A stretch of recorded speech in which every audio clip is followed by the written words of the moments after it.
के कोने कोने में यूट्यूब के माध्यम से हमसे गुरु मंत्र लेकर वैदिक परंपरा में आगे बढ़ने वाले मेरे प्रिय शिष्यों, सज्जन और सन्नारियों, महाभारत की कथा सुना रहा हूं मैं आपको। इसलिए चैनल को सब्सक्राइबर कर लीजिए, लाइक कर दीजिए। और अगर आपके जीवन में कोई कष्ट है तो 9825200108 पर फोन कर लीजिए। हम आपको बताएंगे कि आपके ग्रह नक्षत्र कैसे हैं और क्या करने से आपका दुख दूर हो जाएगा। तो चलिए कथा करते हैं महाभारत की। राजा विराट के दरबार में पांडव पहुंचे। राजा विराट अपने दरबार में बैठे थे। तभी वहां ब्राह्मण के भेष में युधिष्ठिर पहुंचे और कहा कि हे महाराज, मैं कंक नाम का ब्राह्मण हूँ, आपकी कीर्ति सुन के आया हूँ। इस समय मैं बहुत संकट में हूँ, क्योंकि युधिष्ठिर जो मेरे मित्र थे उनका राजपाट समाप्त हो गया है और वो कहीं चले गए हैं। तो आपकी दरबार में काम ढूंढने आया हूँ। राजा ने पूछा कि हे ब्रह्मदेव, आप क्या काम जानते हैं? युधिष्ठिर ने कहा कि मैं चौपाट खेलने में निपुण हूँ। राजा विराट ने कहा, जैसे युधिष्ठिर के मित्र थे वैसे ही मेरे मित्र बन के आप मेरी नगरी में रहो। जो सुख मुझे मिलता है वो सारी व्यवस्था आपको मिलेगी।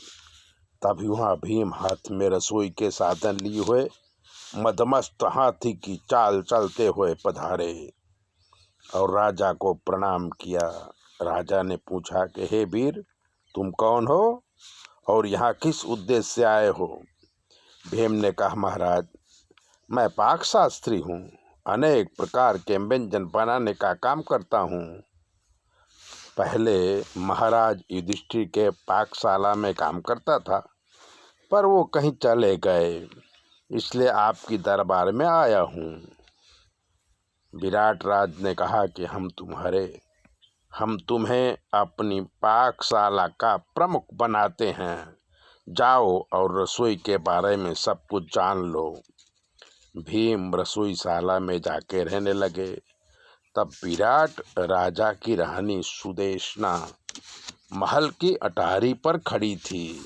उसने देखा कि सामने एक बहुत ही खूबसूरत औरत पुराने कपड़ों में खड़ी है और महल की तरफ देख रही है। सुदेशना ने इशारे से द्रौपदी को बुलाया और परिचय पूछा। तब द्रौपदी ने कहा कि मेरा नाम सायनद्री है।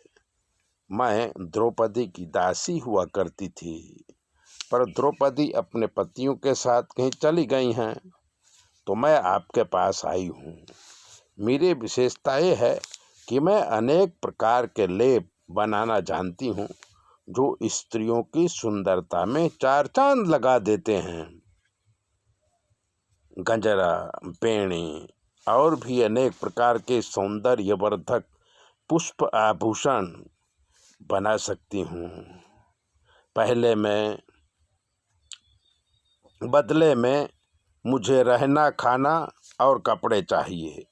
अगर आप इसकी व्यवस्था करें तो मैं आपकी दासी बनकर रहूंगी। तब रानी सुदेशना बोली कि तुम इतनी सुंदर हो, कहीं राजा या अन्य पुरुष तुमसे मोहित न हो जाएं। तब द्रौपदी बोली कि इसकी चिंता आप न करें, मैं 5 गंधर्वों की पत्नी हूँ। वो हमेशा सूक्ष्म रूप से मेरे साथ रहते हैं। अगर कोई पुरुष मुझसे प्रेम करने की कोशिश करता है तो उसी रात मेरे पति उसका वध कर देते हैं। तब रानी सुदेशना बोली कि ठीक है, महल में तुम मेरी दासी बनकर रह सकती हो। द्रौपदी दासी बन के राजमहल में रहने लगी। इसके बाद गोपालक के वेश में सहदेव राज दरबार में आए और कहा, महाराज मैं तंतिपाल नाम का गोपालक हूँ। महाराज युधिष्ठिर के गौशाला संभालता था, अब वो कहीं चले गए हैं तो आपकी सेवा में उपस्थित हुआ हूँ।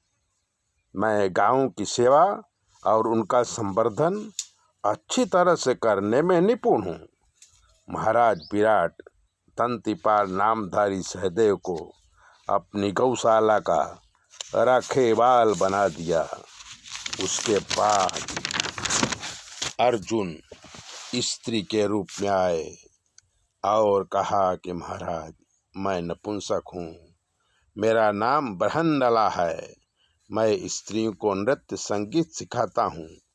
इसके पहले महाराज युधिष्ठिर के राजमहल में था, वो कहीं चले गए हैं तो आपकी सेवा करने के लिए आया हूँ।